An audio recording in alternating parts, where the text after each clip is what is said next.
तो initially before going to start chapter number 6 law of mass action, हमें ये पता होना चाहिए कि एक्टिव मास किससे कहते हैं। ठीक है, तो एक्टिव मास क्या होता है भाई? कंसंट्रेशन का वर्ड सुना होगा आप लोगों ने। ठीक है, कंसंट्रेशन जिसे कहते हैं number of moles of solute per litre और DM cube of solvent is called concentration. तो number of moles of solute, जी बिल्कुल, चैप्टर नंबर 2 की 2 वीडियो सेंड किए, एक तो केसी केपी की डेरिवेशन और सेकंड हमारे पास ली शैडलर प्रिंसिपल। ठीक है, ये दोनों वीडियो सेंड किए। मतलब अभी जो मैं पढ़ाने जा रहा हूँ ये पढ़ चुके हैं हम पहले ना एक तरीके से। तो ये 5 मिनट के अंदर ये हम इसको समअप करेंगे, अदरवाइज ये वीडियो में देख लीजिएगा आप लोग, कंप्लीटली डेरिवेशन तो आएंगे नहीं, बीच में से कोई रिलेशन निकल के आ जाएगा। तो इसमें सबसे पहले एक्टिव मास किसे कहते हैं कि किसी भी सब्सटेंस के जो नंबर ऑफ मोल्स होते हैं अगर पर लीटर या पर डीएम क्यूब डिसॉल्व कर दें तो इसको हम कंसंट्रेशन कहते हैं। चैप्टर नंबर 6 में इसका नाम क्या है? एक्टिव मास। यानी एक्टिव मास और कंसंट्रेशन एक ही चीज है, और इसकी यूनिट क्या है? मोल पर डीएम क्यूब या फिर मोल पर लीटर। फॉर्मूला क्या है इसका? एक्टिव मास किसे कहेंगे भाई? अगर किसी भी सब्सटेंस को इस स्क्वायर ब्रैकेट में लिख दें, ठीक है, इसको शो कर देते हैं स्पॉटलाइट से। अगर किसी भी सब्सटेंस को स्क्वायर ब्रैकेट में लिख दें तो वो क्या चीज बन जाएगी? कंसंट्रेशन या एक्टिव मास। चैप्टर नंबर 6 में हम कंसंट्रेशन को कहते हैं एक्टिव मास। सिंपल फॉर्मूला है, number of moles of solute divided by volume of solvent in litre. Litre और डीएम क्यूब आपस में इक्वल होते हैं, लिहाजा यहाँ पर वॉल्यूम लीटर में हो या डीएम क्यूब में हो एक ही बात है। ठीक है, अब तेजी के साथ हम इस लॉ ऑफ मास एक्शन को करते हैं, इसकी कंप्लीट वीडियो आप लोग देख लीजिएगा। तो फिलहाल लॉ ऑफ मास एक्शन क्या है? लॉ ऑफ मास एक्शन ऐसी इक्वेशन पे एप्लीकेबल होता है जो कि इक्विलिब्रियम में होगी। ठीक है, तो simple law of mass action में साइंटिस्ट ने रेट किस पर डिपेंड करता है? रेट डिपेंड करता है एक्टिव मास पर। और किसकी एक्टिव मास पर? रिएक्टेंट की एक्टिव मास पर। वजह क्या है? अगर रिएक्टेंट होगा ही नहीं तो प्रोडक्ट फॉर्मेशन नहीं होगी। तो सिंपल यहाँ पर केमिकल रिएक्शन, ऐसा केमिकल रिएक्शन जो इक्विलिब्रियम में हो, उस पर हम अप्लाई करेंगे लॉ ऑफ मास एक्शन। वहां से हम 2 इक्वेशन निकालेंगे, एक निकालेंगे इक्विलिब्रियम कांस्टेंट Kc और दूसरा निकालेंगे फॉर गैसियस इक्विलिब्रियम। दोनों में डिफरेंस क्या है ये अभी भी पता चल जाएगा हमें, और जब हम वीडियो देखेंगे उसमें पता चल जाएगा। तो सिंपल इसमें लॉ क्या कहता है कि rate at which substance react is directly proportional to its active mass and the rate of chemical reaction is proportional to the product of active masses of reactants. अब देखिए स्टेटमेंट तो लिखा हुआ है, असल में स्टेटमेंट 2 चीजों को मर्जर है। मतलब अगर रिएक्टेंट में हमारे पास, इक्वेशन में हमारे पास एक रिएक्टेंट होगा तो रेट ऑफ रिएक्शन सिर्फ एक रिएक्टेंट की कंसंट्रेशन के या एक्टिव मास के डायरेक्टली प्रोपोर्शनल होगा। ठीक है, यानी कि जो फर्स्ट स्टेटमेंट लिखा हुआ है 2 का मर्जर है ये कि rate at which substance react, वो रेट जिसके अंदर सब्सटेंस रिएक्ट करता है वो डायरेक्टली प्रोपोर्शनल होता है उसकी एक्टिव मास के। लेकिन अगर एक से ज्यादा रिएक्टेंट है तो दोनों की एक्टिव मासेस को मल्टीप्लाई कर देंगे। मल्टीप्लाई करने को हम क्या कहते हैं? प्रोडक्ट। तो सिंपल वर्ड में स्टेटमेंट क्या हो गया? Second line, rate of chemical reaction is proportional to the product of the active mass of reactant. ठीक है, अब ये अगली स्लाइड में समझ में आ जाएगा हमें। कंसीडर करते हैं एक इक्वेशन जो इक्विलिब्रियम में है, इसमें capital A capital B reactant, capital C capital D product, M N coefficient of reactant, X Y coefficient of product. एक होता है रेट ऑफ फॉरवर्ड रिएक्शन, एक होता है rate of backward reaction. With respect to forward reaction A और B reactant हैं, लेकिन अगर बैकवर्ड रिएक्शन के लिहाज से देखा जाए तो रिएक्टेंट क्या होंगे? सी और D. According to law of mass action, rate of forward reaction is directly proportional to, यहाँ पे डायरेक्टली प्रोपोर्शनल का साइन है, directly proportional to active masses of product of reactant. मतलब ए और बी इन दोनों को multiply करवा दिया इनके एक्टिव मासेस को, और जो कोफिशिएंट होंगे वो पावर के टर्म में आ जाएंगे। ये आप लोगों ने इंटर में सिंपल क्या होगा, जब साइन ऑफ प्रोपोर्शनलिटी हटाएंगे तो इक्वल और कांस्टेंट, क्योंकि रेट ऑफ फॉरवर्ड रिएक्शन है। अगर रेट ऑफ फॉरवर्ड रिएक्शन होगा तो उसके लिए कांस्टेंट फॉर फॉरवर्ड रिएक्शन। इसी तरह रेट ऑफ बैकवर्ड रिएक्शन के लिए क्या हो जाएगा, constant for backward reaction, K F constant for forward reaction, K B constant for backward reaction. With respect to forward reaction A और बी रिएक्टेंट थे तो ए और बी आ गए यहाँ पर। With respect to backward reaction C और D reactant थे तो सी और डी आ गए। ठीक है। अच्छा, इक्विलिब्रियम स्टेट पे क्या होता है, at dynamic equilibrium. Dynamic equilibrium state में होगा जितना फॉरवर्ड रिएक्शन होगा उतना ही backward reaction. It means that at dynamic equilibrium rate of forward reaction becomes equals to rate of backward reaction। ठीक है, ये बकायदा वीडियो में दिखाया गया एक्सप्लेन करके। ठीक है, तो डेरिवेशन तो कंप्लीटली पूछी नहीं जाएंगी, यहाँ पर जस्ट केसी का रेशियो पूछा जाएगा, केपी का रेशियो पूछा जाएगा, केसी केपी का रिलेशन पूछा जाएगा, और केसी और केपी डिफरेंस क्या है, कब केसी इस्तेमाल करेंगे कब केपी इस्तेमाल करेंगे उसका डिफरेंस पूछा जाएगा।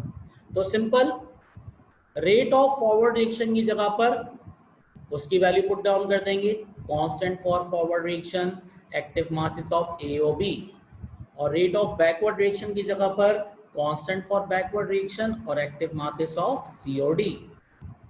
अब क्रॉस मल्टीप्लिकेशन करेंगे ताकि एक्टिव मासेस एक तरफ आ जाएं और कांस्टेंट एक तरफ। तो constant for backward reaction left side पर आगे डिवाइड हो गया और ए और बी की एक्टिव मासेस राइट साइड पे आगे डिवाइड हो गई।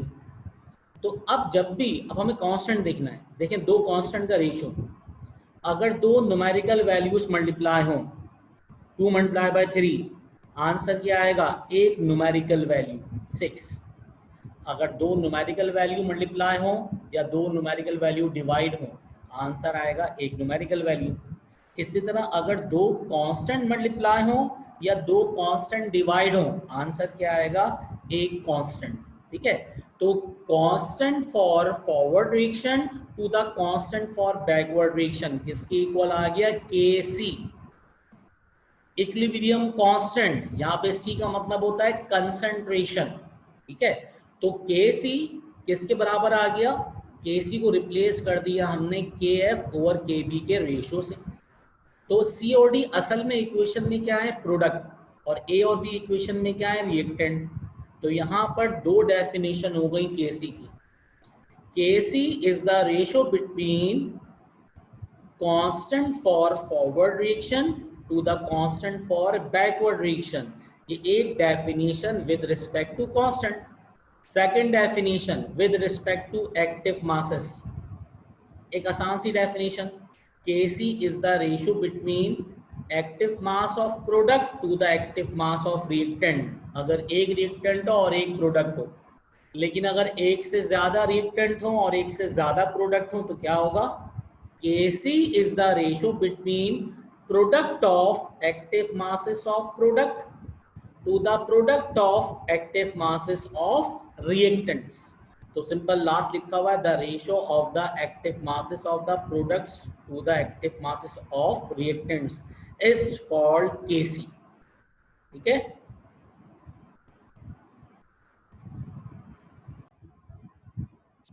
अब चलते हैं गैसियस इक्विलिब्रियम। अब देखें, अगर हमें इक्वेशन में ए बी और सी डी गिवन है, असल में होता ही है कि सब स्क्रिप्ट, किसे कहते हैं सब स्क्रिप्ट, ब्रैकेट में रिएक्टेंट के बाद ना, फॉर एग्जांपल देखें ए बी सी डी लिखा होगा, देखें ए बी सी डी लिखा हुआ है। फॉर एग्जांपल हमारे पास इक्वेशन में ये ए बी सी डी लिखा हुआ है। अब ए के सब स्क्रिप्ट में ब्रैकेट में या तो लिखा होगा एल लिक्विड, या तो एस सॉलिड, या तो जी गैस।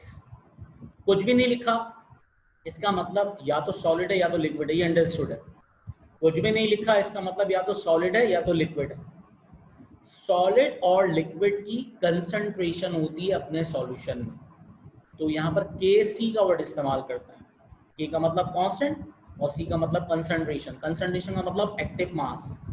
लेकिन अगर ए बी सी डी ये सारे के सारे गैशियस में हो, ठीक है। अगर हमारे पास एक इक्वेशन होती और सॉलिड या लिक्विड के बजाय हमारे पास रिएक्टेंट या प्रोडक्ट गैसेस नेचर के होते, तो हम पढ़ते गैशियस इक्विलिब्रियम। क्या पढ़ते हैं हम लोग यहाँ पर? Gaseous equilibrium. केसी जाहिर कर रहा है constant, equilibrium constant for solid and liquid state. KP जाहिर कर रहा है constant, equilibrium constant for gaseous state, ठीक है। क्योंकि गैस के लिए कंसंट्रेशन नोट डाउन नहीं होती बल्कि पार्शियल प्रेशर नोट डाउन होता है। गैसेस के पार्शियल प्रेशर निकालते हैं, जिस तरह अकॉर्डिंग टू हेनरीज लॉ। अगर हेनरीज लॉ पढ़ा हो आप लोगों ने, होता ये कि गैसेस में जो कोल्ड ड्रिंक्स के अंदर कार्बन डाइऑक्साइड या गैसेस डिजोल्व की जाती हैं वो हाई प्रेशर पर डिजोल्व की जाती हैं। प्रेशर पर डिपेंड करता है। अगर प्रेशर बढ़ाएंगे तो गैसेस डिजोल्व हो जाएंगी वाटर के अंदर, अदरवाइज उनकी कंसंट्रेशन की इतनी कोई खास वेरिएशन नहीं होती, ठीक है। तो गैसियस इक्विलिब्रियम में क्या है? गैसियस इक्विलिब्रियम में अगर रिएक्टेंट प्रोडक्ट गैस नेचर में होंगे, गैसेस नेचर के होंगे, तो वहां पे जो कांस्टेंट आएगा इक्विलिब्रियम कांस्टेंट, उसको नाम देंगे केसी के बजाय केपी, ठीक है। Equilibrium constant for gaseous equilibrium, P का मतलब पार्शियल प्रेशर। अब देखें, पहले हम प्रेशर और एक्टिव मास का रिलेशन निकाल दें। According to general gas equation हम जानते हैं PV equals to NRT. Volume यहाँ पे मल्टीप्लाई हो रहा है, नीचे आके क्या होगा? डिवाइड, ठीक है। अब एन के नीचे डिवाइड क्यों किया है? ताकि हम कांस्टेंट को अलग कर सकें। सबको मालूम है आर होता है जर्नल गैस कांस्टेंट, और टेम्परेचर को हम कांस्टेंट कर सकते हैं। सिस्टम का टेम्परेचर है, हमारी मर्जी हमने 25 डिग्री सेल्सियस कर दिया, हमारी मर्जी हमने 28 डिग्री सेल्सियस कर दिया, ठीक है। तो टेम्परेचर भी कांस्टेंट है और आर जर्नल गैस भी कांस्टेंट है। तो ये आर और टी क्या होगा? एक कांस्टेंट। जब कांस्टेंट को हटाएंगे, जब सिंपल वर्ड में साइन ऑफ प्रोपोर्शनलिटी को हटाते हैं तो एक इक्वल एक कांस्टेंट आता है, और जब इक्वल और कांस्टेंट को हटाएंगे तो क्या आएगा? Sign of proportionality. तो हमने इक्वल और कांस्टेंट को यहां से रिप्लेस कर दिया, क्या आ गया? P is directly proportional to N over V। अच्छा, N ओवर V क्या चीज है? अभी हमने देखा है N ओवर V कहते हैं active mass. N over B क्या चीज है? Active mass. इसका मतलब पी क्या है यहाँ पर? Partial pressure. तो partial pressure is directly proportional to active mass. अगर पार्शियल प्रेशर ए का होगा तो active mass A, partial pressure B का होगा तो active mass of B, partial pressure C का होगा तो एक्टिव मास ऑफ सी, और पार्शियल प्रेशर डी का होगा तो एक्टिव मास ऑफ डी। इसका मतलब जहां जहां पे कंसंट्रेशन थी वहां वहां पे हम प्रेशर पुट डाउन कर देंगे। के सी, सी का मतलब कंसंट्रेशन, तो वहां पुट डाउन कर दिया हमने पी, ठीक है। ये कौन सी इक्वेशन थी? ये हमारी लास्ट वाली इक्वेशन थी, ये इक्वेशन थी भाई के सी। के सी की जगह पर के पी आ जाएगा, सी की जगह पर पी सी, डी की जगह पर पी डी, ए की जगह पर पी ए, और पी बी की जगह पर पी बी। पी क्या है? Partial pressure, partial pressure of C, partial pressure of D, partial pressure of A, और पार्शियल प्रेशर ऑफ बी। तो इसका मतलब के पी आ गया हमारे पास। के P is the ratio between, अच्छा ये एक्स वाई क्या चीज है? ये सिंपल कोफिशिएंट है जो पावर की शक्ल में। इस तरह एम वाई क्या चीज है? ये कोफिशिएंट है पावर की शक्ल में, मल्टीप्लाई नहीं हो रहे यहाँ पर, पावर की शक्ल में ही। तो के P is the ratio between product of, product किससे कहते हैं? मल्टीप्लाई करने को।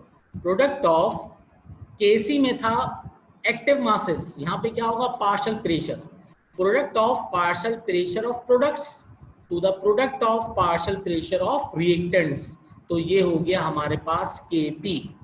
तो गैसियस इक्विलिब्रियम के लिए इक्विलिब्रियम कांस्टेंट को केपी से जाहिर करते हैं, और अगर रिएक्टेंट या प्रोडक्ट सॉलिड या लिक्विड नेचर के होंगे तो इक्विलिब्रियम कांस्टेंट को किससे जाहिर करेंगे? केसी से। ये दो इंपॉर्टेंट चीजें थी, याद होनी चाहिए। और सिंपल यहाँ पे क्वेश्चन इस तरीके से आ सकता है, आपको पार्शियल प्रेशर गिवन हो और आप लोगों से पूछा जाए कि भाई केसी मालूम करें या केपी मालूम करें, ठीक है।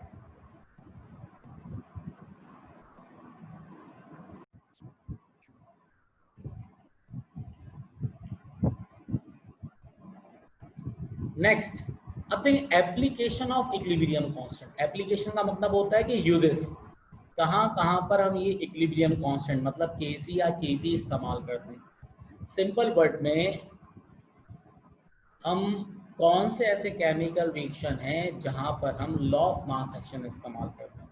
तो बहुत ही आसान सी बात है भाई, इसकी एप्लीकेशन दो हैं। हम ये मालूम करने के लिए कि to predict the direction of reaction, reaction किस डायरेक्शन में जाएगा, या तो फॉरवर्ड डायरेक्शन में जाएगा या तो बैकवर्ड डायरेक्शन में जाएगा। और दूसरा to predict the extent of chemical reaction, reaction किस हद तक जाएगा, इस हद तक जाएगा कि एक चीज स्टेबल हो जाए, या तो रिएक्टेंट स्टेबल हो जाए या प्रोडक्ट स्टेबल हो जाए।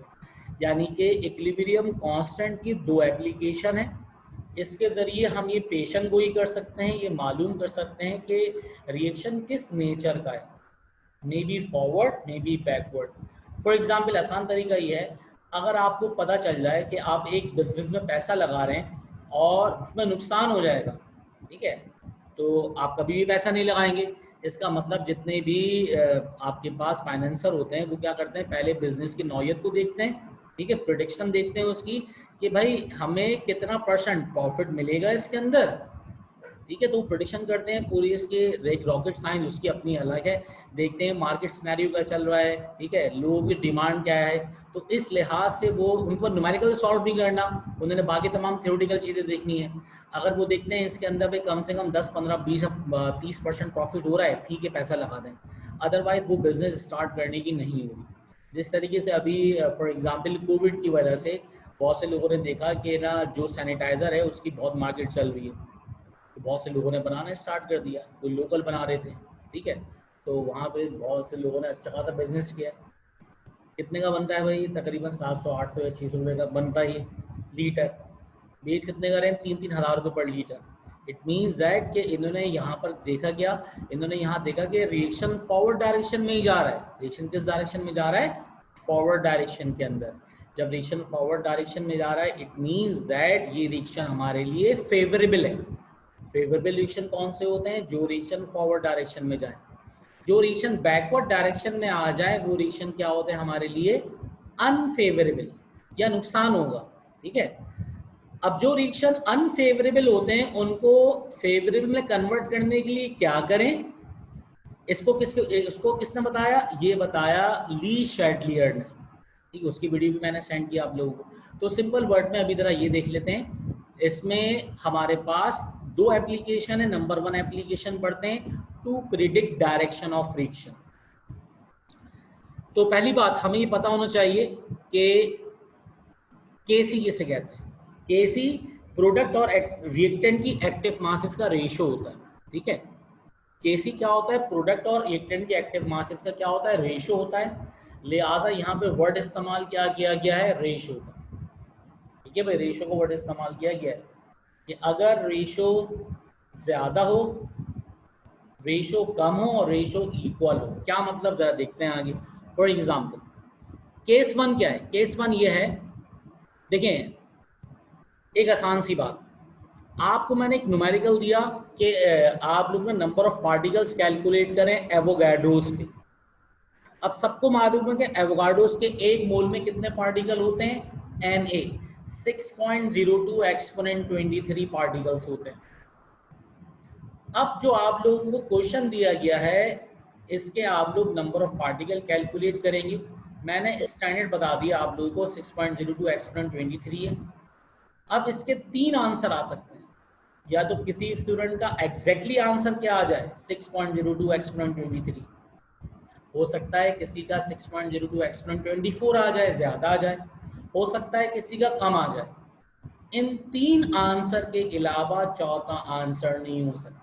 ऐसा ही है भाई, मतलब न्यूमेरिकल दिए गए आप लोगों को, या तो वैल्यू आएगी एवोगाड्रो से ज्यादा, या तो एवोगाड्रो से कम, या तो इक्वल आ जाएगी एवोगाड्रोस नंबर के, ठीक है।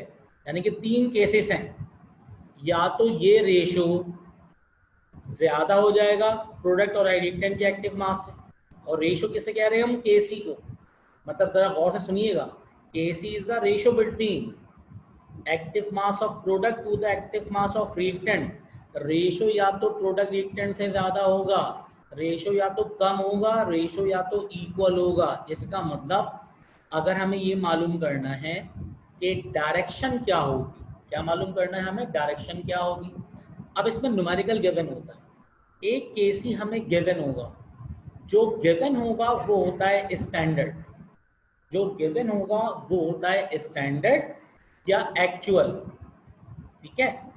और एक हम कैलकुलेट करते हैं, उसके दो तीन नाम हैं, जो हम केसी कैलकुलेट करेंगे उसके दो से तीन नाम हैं। उसको कहेंगे केसी इनिशियल, क्या कहेंगे, नंबर वन केसी इनिशियल, सेकंड केसी कैलकुलेटेड, या थर्ड रेशो। मतलब एक मैंने एवोगाड्रो नंबर आप लोगों को गिवन दिया है कितना, 6.02 एक्सपोनेंट 23, ये क्या है स्टैंडर्ड, ये क्या है स्टैंडर्ड, एक स्टैंडर्ड गिवन होगा आप लोगों को। और जो आप लोग कैलकुलेट करेंगे उसके तीन नाम हैं, Avogadro's number calculated, Avogadro's number initial, या सिंपल वर्ड में रेशो। तो यहाँ पर हमारे पास तीन केसेस हैं, या तो रेशो इक्वल आएगा केसी के, या तो रेशो ज्यादा आएगा केसी से, या तो रेशो कम आएगा केसी से। अच्छा, यहाँ पर आपको एक न्यूमेरिकल गिवन होगा, बहुत ही आसान सी बात है। प्रोडक्ट और रिएक्टेंट की एक्टिव मासेस गिवन होंगी, 4, 2, 3.5 फिक्स कुछ भी हो सकती हैं। जस्ट हमें दोनों का रेशो लेना है और किससे मैच करना है, और मैच करना है स्टैंडर्ड से, ठीक है। ज़रा दोबारा सुनिएगा। अच्छा, इतना सारा पढ़ने की जरूरत नहीं है, सर समझ लें। अगर रेशो केसी से ज्यादा हो, ये केसी कौन सा है, स्टैंडर्ड। इफ सॉरी इक्वल हो, if ratio is equal to KC, इसका मतलब क्या है, जितना रिएक्टेंट है उतना ही प्रोडक्ट है। तो यहाँ पर जो रिएक्शन है वो इक्विलिब्रियम में रहेगा, आधा जाएगा रिएक्टेंट में, आधा जाएगा प्रोडक्ट में। इसका मतलब हाफ होगा फॉरवर्ड रिएक्शन, हाफ होगा बैकवर्ड रिएक्शन। तो इसका न्यूमेरिकल नहीं पूछा जाता, केस वन का न्यूमेरिकल नहीं पूछा जाता, बहुत ही आसान है। क्यों, क्योंकि रिएक्टेंट प्रोडक्ट सेम गिवन होंगे, 4/4 1 आ जाएगा, 2/2 1 आ जाएगा, 3/3 1 आ जाएगा। इतना आसान न्यूमेरिकल नहीं आता। ऐसा देंगे जिसमें न्यूमेरिकल की वैल्यूज 0.5 के अंदर आ रही हो, 0.5, 0.9, इस तरह न्यूमेरिकल देंगे ताकि आप लोगों को थोड़ा मुश्किल हो। देखें, अगर रेशो ज्यादा आ जाए केसी से, फॉर एग्जाम्पल मैंने केसी आपको गिवन दिया 4, केसी कितना गिवन दिया, 4 दे दिया, जो 4 केसी दिया है वो स्टैंडर्ड है।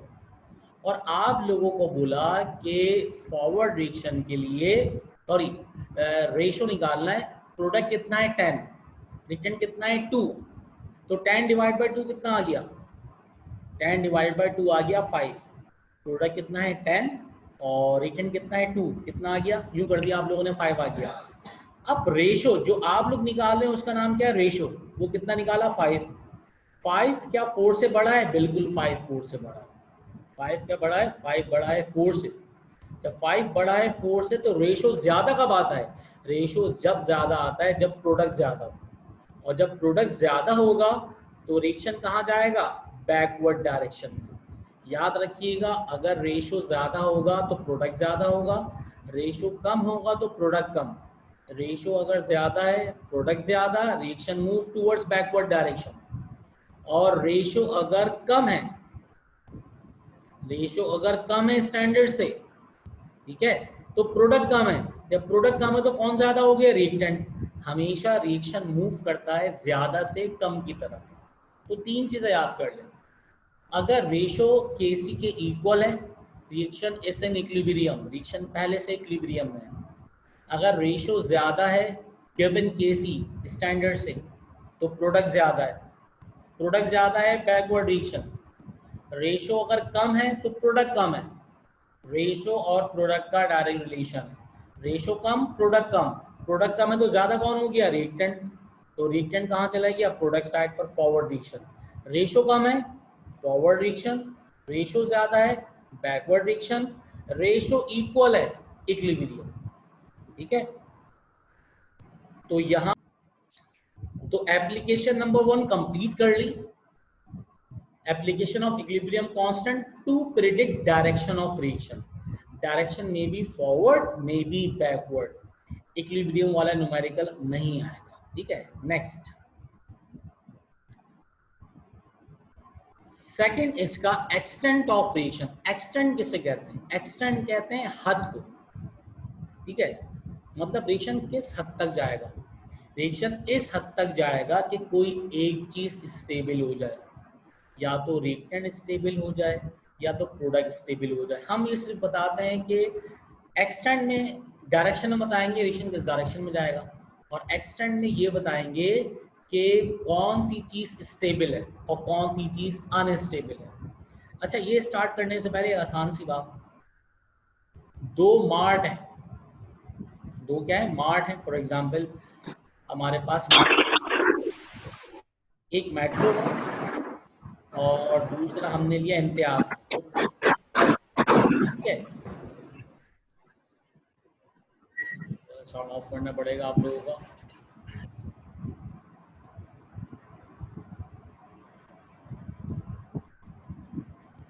और ठीक है,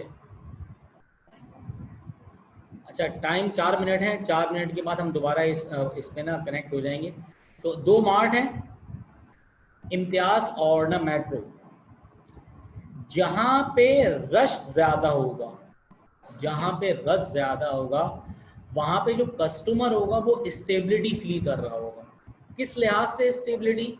स्टेबिलिटी होती है दो लिहाज से, या तो उसको अच्छी क्वालिटी का प्रोडक्ट मिल रहा है, या तो उसको सस्ता प्रोडक्ट मिल रहा है, चीपर प्रोडक्ट, या तो दोनों चीजें एक साथ मिल रही हैं। यानी जिस सुपर स्टोर पे रश ज्यादा है, इसका मतलब वहां पे या तो बेस्ट क्वालिटी का प्रोडक्ट मिल रहा है, या तो बहुत कम रेट पर मिल रहा है, या तो दोनों चीजें मौजूद हैं, जब भी वहां पर कस्टमर भाग भाग के जा रहा होगा। ठीक है, जहां पे रश कम है वहां पर अनस्टेबिलिटी फील हो रही है।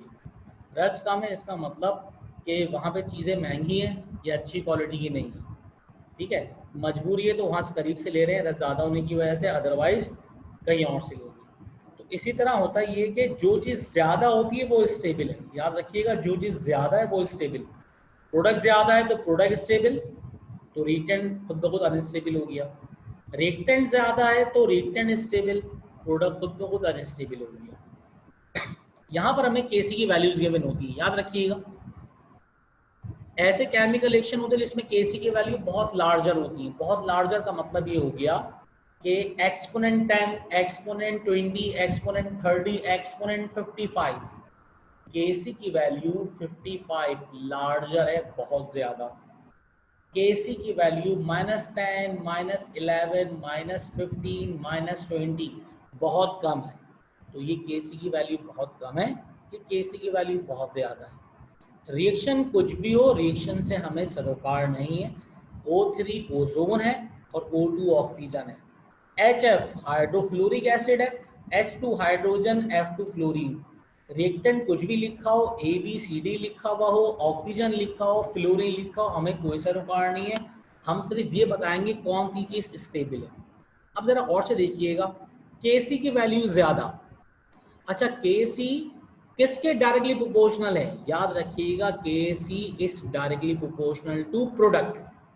Kc is directly proportional to product. Kc ज्यादा का मतलब कौन ज्यादा है? प्रोडक्ट ज्यादा है। Kc की वैल्यू बहुत ज्यादा है। वो तमाम केमिकल रिएक्शन जिसमें Kc की वैल्यू बहुत ज्यादा होती है, वहां पे कौन ज्यादा होता है? प्रोडक्ट। जब प्रोडक्ट ज्यादा होगा तो प्रोडक्ट क्या होता है? स्टेबल। Reactants are unstable. बस ये चीज याद रखनी है, Kc की वैल्यू ज्यादा है तो प्रोडक्ट ज्यादा। ठीक है, प्रोडक्ट ज्यादा है तो प्रोडक्ट स्टेबल है, रिएक्टेंट क्या है? अनस्टेबल है। जब प्रोडक्ट स्टेबल है तो नाम लिखेंगे उसका, oxygen is stable while ozone is unstable. इसी तरह नेक्स्ट में Kc की वैल्यू कम है। जब Kc की वैल्यू कम है तो कौन कम है? प्रोडक्ट। रिएक्टेंट को छोड़ दें अभी। Kc की वैल्यू कम होने का मतलब प्रोडक्ट कम है। जब प्रोडक्ट कम है तो कौन अनस्टेबल हुआ? प्रोडक्ट। स्टेबल कौन हो गया? रिएक्टेंट। ठीक है, प्रोडक्ट क्या होते हैं? ज्यादा अनस्टेबल होंगे देन रिएक्टेंट। इसके बाद लास्ट क्या है इसके अंदर? अगर केसी की वैल्यू मॉडरेट हो। मॉडरेट का मतलब क्या होता है, 1 2 3 4 एक्सपोनेंट में ना हो, माइनस में ना हो, प्लस में ना हो। केसी की वैल्यू सिंपल आ रही हो, ईस्टरिफिकेशन के लिए केसी कितना होता है 4, इसका मतलब मॉडरेट। अगर रिएक्शन में केसी की वैल्यू मॉडरेट होगी तो इसका मतलब रिएक्शन दोनों डायरेक्शन में जा सकता है, फॉरवर्ड भी बैकवर्ड भी। दोनों चीजें क्या है, अनस्टेबल भी है स्टेबल भी है।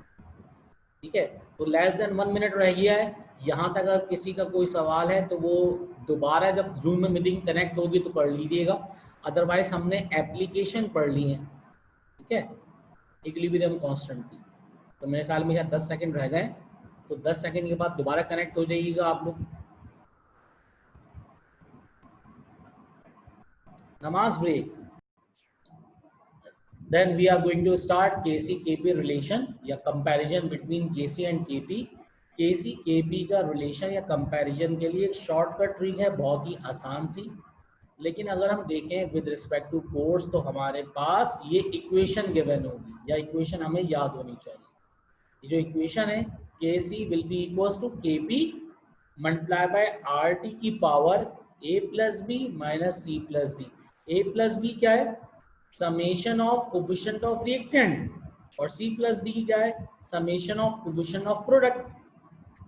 पहले आप लोगों को लॉन्ग मेथड करवाते हैं जो कि हमारे कोर्स के अंदर है, AT के अंदर, और जो इसकी शॉर्टकट टेक्निक है वो 2 मिनट में हो जाएंगे, लेकिन विच रिक्वायर्ड वीडियो, तो वो वीडियो के अंदर हम आपको सेंड कर देंगे, मसला नहीं है।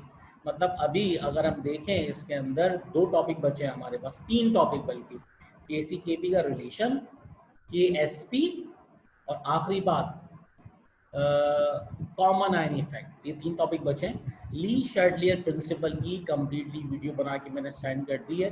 वो ली शैडलियर प्रिंसिपल क्या होता है जरा अभी समझ लेते हैं। इसके बाद पहली बात हमें कंपैरिजन करना है। फॉर एग्जांपल हम ये कहते हैं कि रिएक्शन है और रिएक्शन में रिएक्टेंट प्रोडक्ट की नेचर क्या है, सॉलिड या लिक्विड, और Kc कितना आ गया 4, Kc कितना आ गया हमारे पास 4।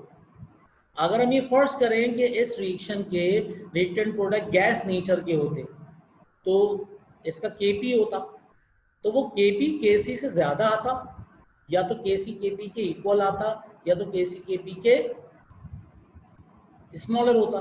मतलब 3 कंडीशन है, या तो Kc Kp के ग्रेटर होगा, Kc is greater than Kp, या Kc is less than Kp, या Kc will be equals to Kp। ठीक है, एक तरीका क्या है, लॉन्ग कट मेथड, जो आप लोगों को यहाँ बता रहा हूँ मैं। इक्वेशन गिवन है हमारे पास, a plus b coefficient a plus b, c plus d coefficient c plus d, ये हमें याद होनी चाहिए। अब देखें केस 1 क्या है, हमें इक्वेशन गिवन है, अमोनिया की डिकम्पोजिशन हो रही है, नाइट्रोजन और हाइड्रोजन बन रहे हैं। अब हम यहाँ पर summation of coefficient of reactant करें और summation of coefficient of product करें। रिएक्टेंट के कोफिशिएंट कितने आ गए 2, रिएक्टेंट के 2 कोफिशिएंट है, प्रोडक्ट के कितने आ गए 4। 4 क्यों, 3 हाइड्रोजन के और 1 नाइट्रोजन का। ठीक है, अब जरा गौर से सुनिएगा, तो C प्लस बी की जगह क्या रखेंगे 4, और A प्लस बी की जगह क्या रखेंगे 2, तो 2 माइनस 4 आंसर क्या आ गया, नेगेटिव आ गया पॉजिटिव। आंसर क्या आ गया, नेगेटिव या फिर पॉजिटिव। आंसर आ गया नेगेटिव। जब नेगेटिव आ गया तो ये RT क्या हो गया, मल्टीप्लाई में रहा या डिवाइड में आ गया, डिवाइड में आ गया। RT डिवाइड में आ गया। फिर सुनिएगा, देखें नाइट्रोजन हाइड्रोजन इन दोनों की कोफिशिएंट मिलाए, ये क्या है कोफिशिएंट ऑफ प्रोडक्ट, 3 + 1 4, 4 रखेंगे हम C प्लस डी की जगह पर, और अमोनिया की जगह पे क्या रखेंगे, मतलब A प्लस बी की जगह पे रखेंगे 2, यहाँ रख देंगे। 2 माइनस 4 आंसर आएगा -2, -2 RT की पावर -2 है, तो नीचे आके +2 हो जाएगी। तो इसका मतलब क्या हो गया, Kc Kp के इक्वल कब होगा, जब RT की वैल्यू डिवाइड हो। ठीक है, जब डिवाइड हो तो Kc Kp के इक्वल होगा। इसका मतलब Kp ग्रेटर है, इसका मतलब क्या है, Kp ग्रेटर है। ठीक है, देख लें शेयरिंग पे लगा हुआ ये, हाँ, तो इसका मतलब Kp ग्रेटर है Kc से। अच्छा ये बात याद रखें, Kp कहाँ पर आएगा, प्रोडक्ट साइड पे लिखेंगे, Kc कहाँ पे लिखेंगे, रिएक्टेंट साइड पर। ये बात अंडरस्टूड है। P का मतलब प्रोडक्ट ले लें फॉर एग्जांपल यहाँ पर समझने के लिए, केपी प्रोडक्ट साइड पर और केपी रिएक्टेंट साइड पर। या इक्वेशन देख ली हमने, जब इक्वेशन देखी तो आरटी का स्क्वायर जाके डिवाइड होगा केपी से तो इक्वल आएगा केसी। इसका मतलब केपी ग्रेटर है केसी से। तो केस 1, अगर रिएक्टेंट के मोल्स या प्रोडक्ट के मोल ज्यादा हो रिएक्टेंट से तो केपी ग्रेटर आता है केसी से। फर्स्ट ऑफ ऑल हमें ये इक्वेशन याद होनी चाहिए। इक्वेशन नंबर 1 हमें याद होनी चाहिए, Kc will be equals to Kp multiply by RT उसकी power moles of coefficient summation of coefficient of reactant minus summation of coefficient of product। ये इक्वेशन हमें याद होनी चाहिए, ठीक है। ये इक्वेशन हमें याद है। हमें नहीं पता कौन सा केस है, हमें बिल्कुल नहीं पता केस कौन सा है, हमें इक्वेशन दे दी। क्या इक्वेशन दे दी? ये इक्वेशन दे दी, ठीक है। इस इक्वेशन को देख के हमें ये बताना है कि केसी ज्यादा है केपी ज्यादा है या दोनों इक्वल हैं। देखें प्रोडक्ट के मोल निकालें, कितने आ गए? 3 + 1 4 आ गए। C + D 4 आ गया। ये C + D कितना आ गया? 4।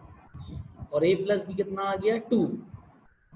A + B को यहाँ रखें 2, C + D को यहाँ रखें 4। 2 - 4 कितना हो गया? -2। RT की पावर -2 है मल्टीप्लाई में, तो डिवाइडेड में आगे कितनी हो जाएगी? +2। अगर KP को RT की पावर स्क्वायर से RT की पावर 2 से डिवाइड करें तो किसके इक्वल है? KC। तो बताइए KP बड़ा हुआ या KC बड़ा हुआ?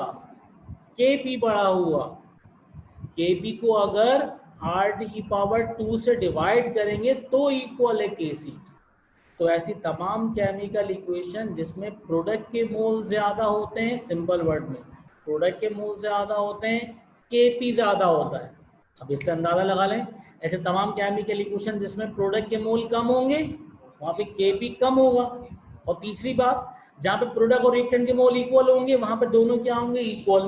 मतलब आगे देखते जरा हम लोग नेक्स्ट, अब जरा और से देखें, रिएक्टेंट के मोल कितने हैं? 2 + 1 3 और प्रोडक्ट के कितने हैं? 2। तो वापस चलते हैं बैक इक्वेशन पर। रिएक्टेंट के मोल कितने? 3। 3 - 1 कितना हो गया? 2। या 3 - 2 कितना हो गया? 1। देखिए यहाँ पर कितना था? प्रोडक्ट के थे हमारे पास 2, रिएक्टेंट कितने? 3। तो ये हो गया 3 - 2 1 हो गया। 1 माइनस में तो नहीं है। इसका मतलब Kp को अगर किसी नंबर से मल्टीप्लाई करेंगे तो Kc के इक्वल होगा। मल्टीप्लाई करने का मतलब Kp स्मॉलर है। तो वो तमाम केमिकल रिएक्शन जहां पर प्रोडक्ट के मोल कम होते हैं Kp स्मॉलर होता है, प्रोडक्ट के मोल ज्यादा होते हैं Kp ग्रेटर होता है। अब जरा गौर से देखें, 2 रिएक्टेंट के मोल्स 2 प्रोडक्ट के मोल, केस 3 Kc Kp के इक्वल कब होगा? दोनों के मोल्स इक्वल हैं, ऊपर रख दें 2 - 2 0, किसी की पावर 0 क्या होती है? मतलब 1। तो Kc Kp के इक्वल हो गया। तो इसका मतलब बहुत ही आसान सी बात, वो तमाम केमिकल रिएक्शन जिसमें प्रोडक्ट के मोल ज्यादा होंगे Kp ग्रेटर होगा, जिसमें प्रोडक्ट के मोल कम होंगे Kp लेस होगा, और जिसमें रिएक्टेंट और प्रोडक्ट के मोल इक्वल हों तो वहां पर Kc और Kp दोनों किसके बराबर आते हैं? इक्वल आते हैं। तो भले से गैसियस इक्विलिब्रियम हो, सॉलिड या लिक्विड इक्विलिब्रियम हो, अगर रिएक्टेंट प्रोडक्ट के मोल सेम होंगे तो वहां पर जो Kc का रेशियो होगा वही Kp का रेशियो होगा।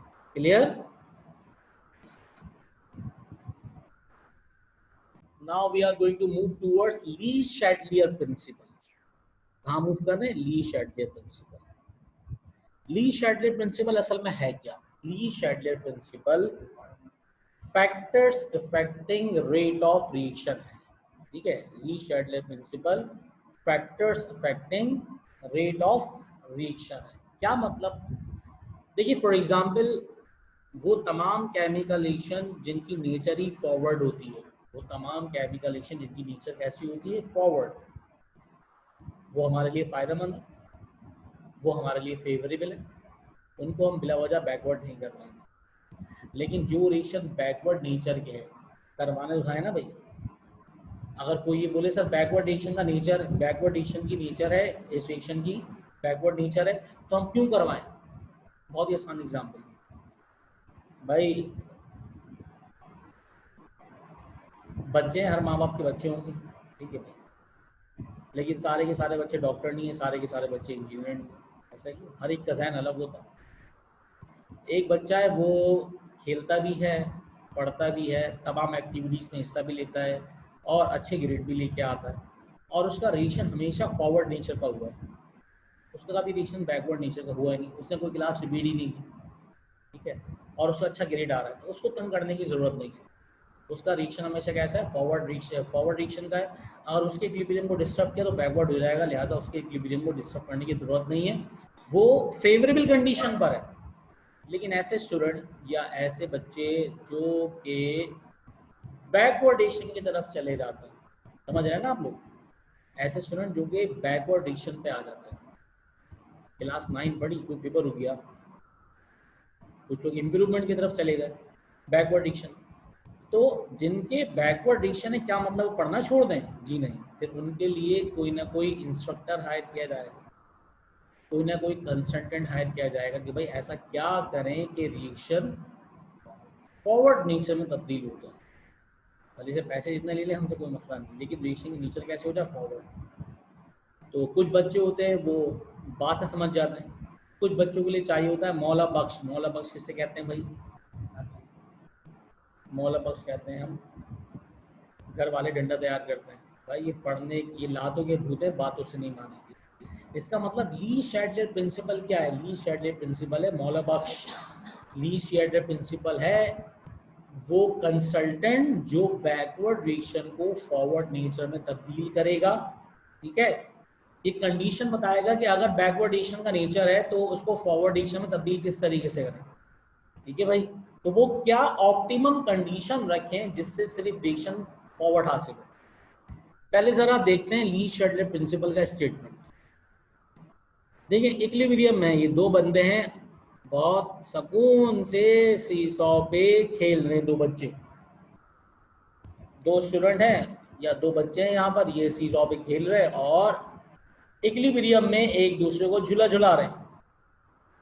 अब वो कौन सी अनबैलेंस फोर्सेस हैं जो इनको डिस्टर्ब कर सकती हैं? कोई बाहर से आके धक्का दे दे एक को, ठीक है, या तो कोई लेफ्ट साइड पे इनको पकड़ ले और खींच दे, ये वाला बंदा यहाँ पर आ जाएगा, इक्विलिब्रियम डिस्टर्ब। इसका मतलब अनबैलेंस फोर्स, ठीक है। अनबैलेंस फोर्स क्या होती हैं? External forces. ये रिएक्शन इक्विलिब्रियम में है, लेकिन अगर इस सिस्टम के ऊपर कोई अनबैलेंस फोर्स अप्लाई कर दी जाए, कोई बच्चा आ जाए, कोई दूसरा स्टूडेंट आ जाए, कोई दूसरा दोस्त आ जाए, इनका धक्का दे दे, एक गिरेगा दूसरा भी गिर जाएगा। इसका मतलब वो अनबैलेंस फोर्स या तो ये होगी कि ये दोनों उस अनबैलेंस फोर्स को कैंसिल आउट कर दें, चूटी आगे बैठिए जहाँ पर, तो उससे कोई फर्क नहीं पड़ेगा, ठीक है, चूटी आगे बैठिए कोई फर्क नहीं पड़ेगा, रिएक्शन इक्विलिब्रियम में रहेगा, जितना फॉरवर्ड है उतना ही बैकवर्ड है। लेकिन अगर कोई एक बंदा यहाँ पर आके बैठ गया तो हो सकता है यहाँ नीचे आके गिर जाए। तो आसान सी बात यह है कि अकॉर्डिंग टू ली शैडलर प्रिंसिपल, अच्छा स्ट्रेस या कांस्टेंट किसे कहते हैं? इस चैप्टर में अनबैलेंस फोर्सेस को हम कहेंगे स्ट्रेस या कांस्टेंट। स्ट्रेस या कांस्टेंट यहाँ पे क्या हो सकते हैं? एक शरारती बच्चा हो सकता है, एक कांस्टेंट या अनबैलेंस फोर्स, ठीक है।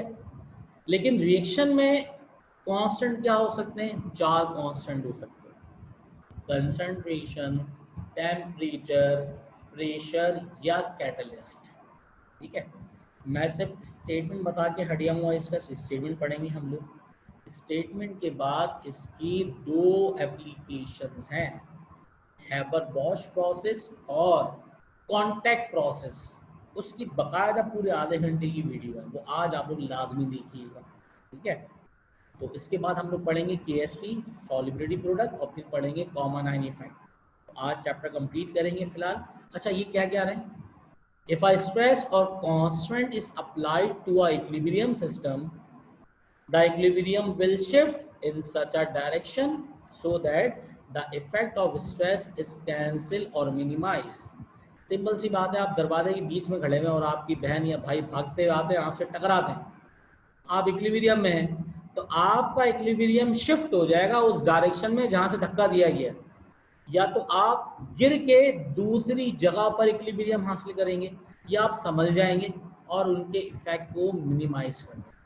और दूसरा क्या है, if a system at equilibrium is disturb by some changes, the system will shift in a direction to minimize or undo the effect change। कोई भी सिस्टम इक्विलिब्रियम में हो और उस पर कोई अनबैलेंस फोर्स अप्लाई कर दी जाए, ठीक है, तो उस अनबैलेंस फोर्स की वजह से वो सिस्टम या तो अपनी डायरेक्शन चेंज कर लेगा, किसी और डायरेक्शन में जाके इक्विलिब्रियम हासिल करेगा, या तो उसके इफेक्ट को कैंसिल आउट कर देगा। जिस तरह बचपन में आप लोग स्कूल में डेस्क पे बैठते थे, एक डेस्क के ऊपर 3 स्टूडेंट बैठे हुए, ठीक है, डेस्क पे मतलब बेंच पर, अगर 4 बैठे हुए तो एक स्टूडेंट को शरारत सूझी, सबसे कोने वाले को, तो उसने धक्का दिया, प्रेशर लगाया, और जो आखिरी में कोने में बैठा बेचारा स्टूडेंट वो गिर गया नीचे। हुआ क्या, हुआ ये कि अनबैलेंस फोर्स की वजह से जो बेचारा बंदा बैठा हुआ था बेंच पर, उसका इक्विलिब्रियम डिस्टर्ब हो गया और उसने बेंच के बजाय जमीन पर गिरकर इक्विलिब्रियम हासिल किया। ठीक है, पेज नंबर इसका पेज नंबर होगा आई थिंक 420,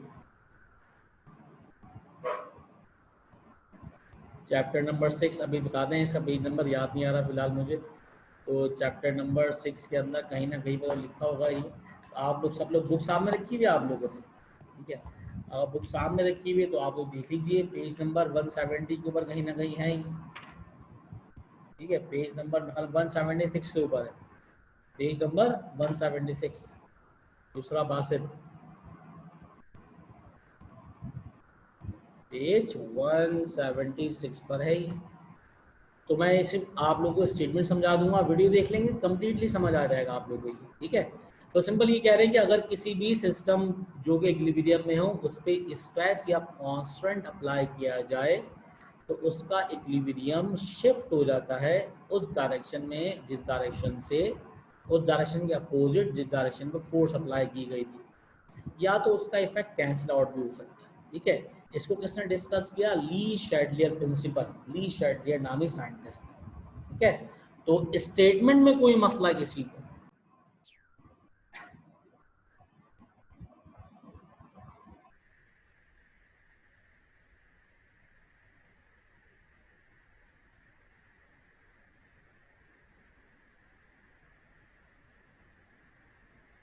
यकीनन अलीफिया विदाउट कैलकुलेटर ही आएंगे, और विदाउट कैलकुलेटर में हमें ऐसी वैल्यूज गिवन होंगी 2, 4, 6, 8, 10, 12, ताकि हम लोग आसानी से कर सकें।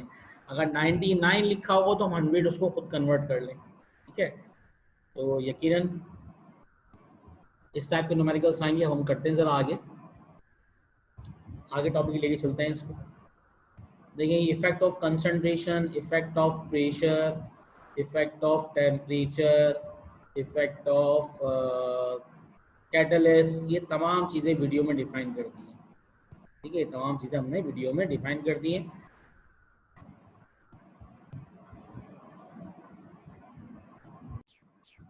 नेक्स्ट, हैबर-बॉश, ये पूरा डिस्कस कर लिया हम लोगों ने। हैबर-बॉश भी डिस्कस कर लिया, मतलब वीडियो में डिस्कस कर लिया। हैबर-बॉश के बाद कॉन्टैक्ट प्रोसेस, ये भी डिस्कस कर लिया है। हैबर-बॉश, कॉन्टैक्ट दोनों डिस्कस कर लिए। ठीक है, मैं एक दिन कल सवाल करूँगा आप लोगों से। नेक्स्ट स्टार्ट कर रहे हैं सॉल्युबिलिटी प्रोडक्ट। सॉल्युबिलिटी प्रोडक्ट किससे कहते हैं? पहली बात, जो चीज़ सॉल्युबल होती है वो कहाँ जाती है? प्रोडक्ट में। एक टेंट अगर सॉल्युबल होगा तो कहाँ जाएगा? प्रोडक्ट में।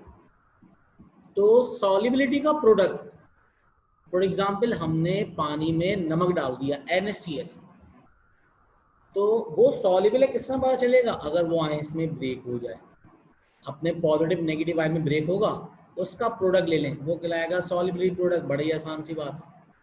तो सॉल्युबिलिटी प्रोडक्ट की डेफिनेशन क्या है? अगर हम एक सॉल्ट को पानी में डाल दें और वो सॉल्ट अपने पॉजिटिव नेगेटिव आयन में डिकम्पोज हो जाए, तो वो पॉजिटिव नेगेटिव आयंस क्या है? कैटाइन और एनाइन। कैटायन और एनायन की एक्टिव मासेस का प्रोडक्ट ले लें, मल्टीप्लाई करवा दें, इसको कहेंगे सॉल्युबिलिटी प्रोडक्ट। क्लियर है ये? अब जरा देखते हैं आगे, डेफिनेशन यही लिखी हुई। The amount of solute, solubility किसे कहते हैं?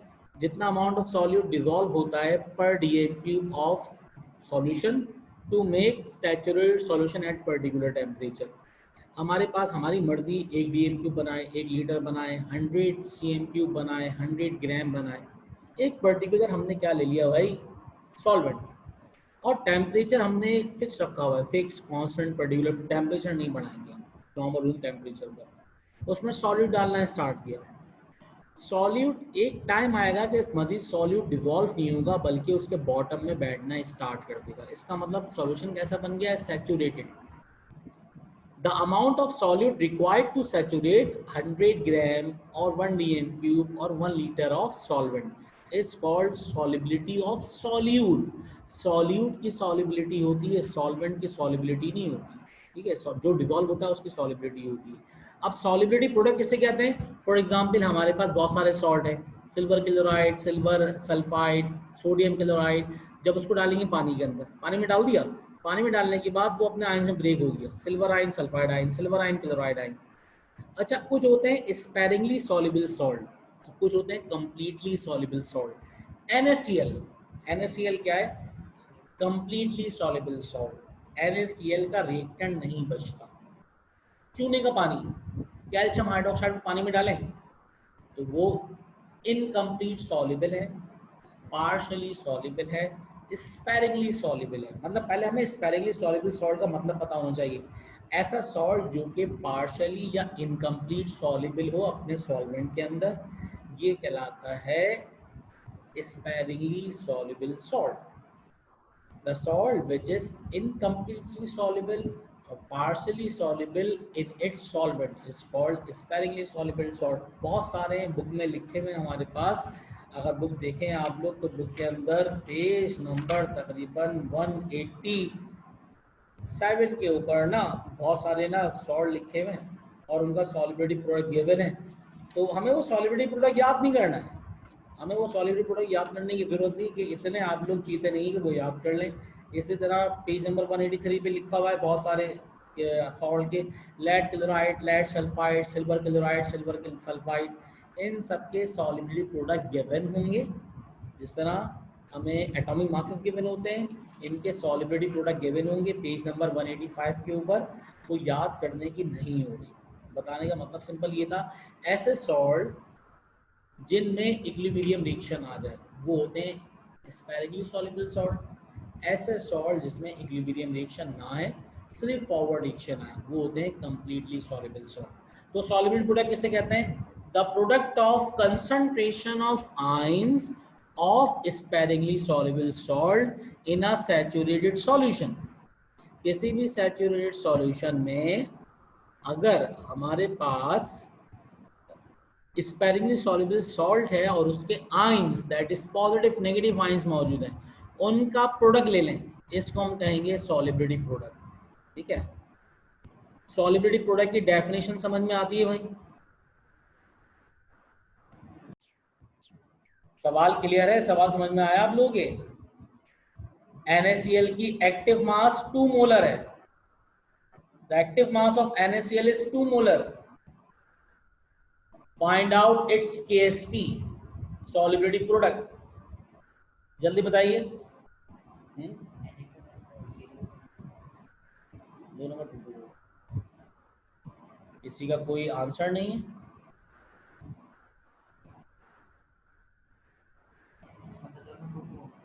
हाँ ना, NaCl ब्रेक होगा तो एक्स एक्स। दूसरा बासित, नबिया, अलीफिया, आंसर जरा दें जल्दी से इसका। NaCl का एक्टिव मास अगर हमारे पास 2 मोलर है, 2m, बताइए Ksp कितना होगा?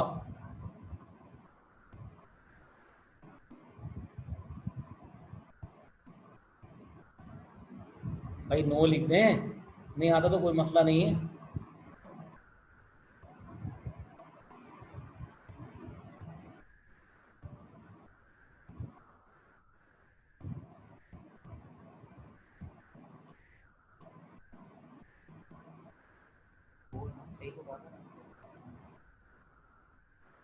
फोर होगा भाई।